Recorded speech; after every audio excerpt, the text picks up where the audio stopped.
Good morning to all. आज बहुत तेज़ बारिश आई थी रात को और अभी भी बादल हैं और आएगी बारिश, लेकिन एक बहुत बड़ा नुकसान फिर से हो गया। कल मैंने आपके साथ एक बकेट भर के लिक्विड फर्टिलाइज़र दिखाया था, जो कि पिछले 1-1.5 महीने से मेरा भर के रखा हुआ था और बहुत ही स्ट्रॉन्ग और बहुत ही बढ़िया फर्टिलाइज़र बन के रेडी हुआ था।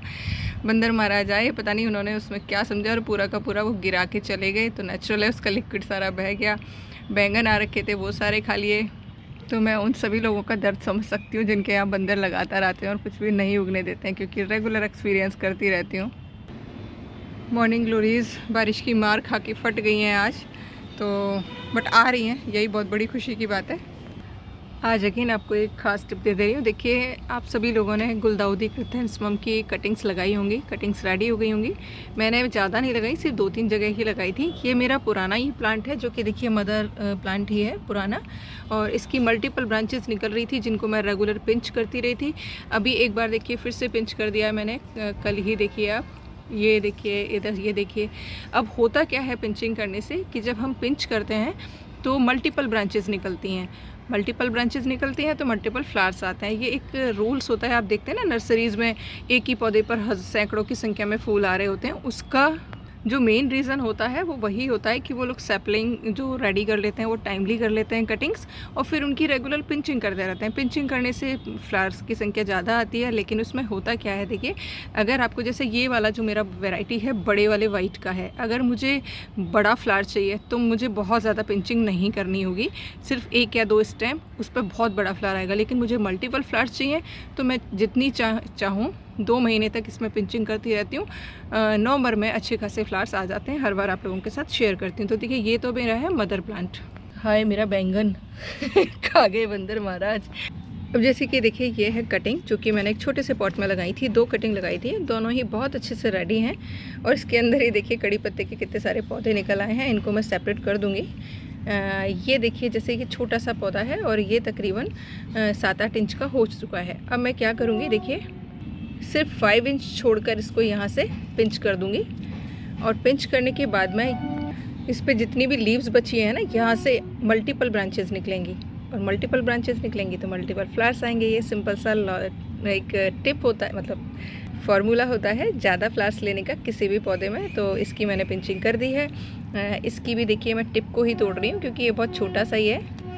और अगर आप लंबी थोड़ी सी ये पिंच करते हैं तो इसको फेंकिएगा मत, इसको नई कटिंग बना लीजिएगा, आपके पास में एक पौधा तैयार हो जाएगा। तो ये है गुलदाउदी पर बहुत सारे फ्लावर्स लेने के लिए, तो तैयारी कर लीजिएगा। सर्दियों में बहुत सारे फूल आएंगे आपके यहाँ।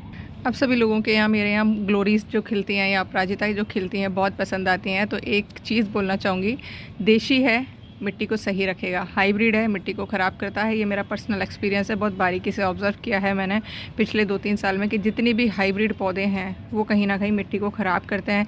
बहुत ही तो नखरे मारते हैं, पेस्ट अटैक भी अच्छा खासा होता है और परेशान करते हैं, और मिट्टी भी कहीं ना कहीं ख़राब करते हैं। तो कोशिश करिए देशी वेराइटीज़ उगाने की। तो लो जी, बारिश शुरू हो गई है।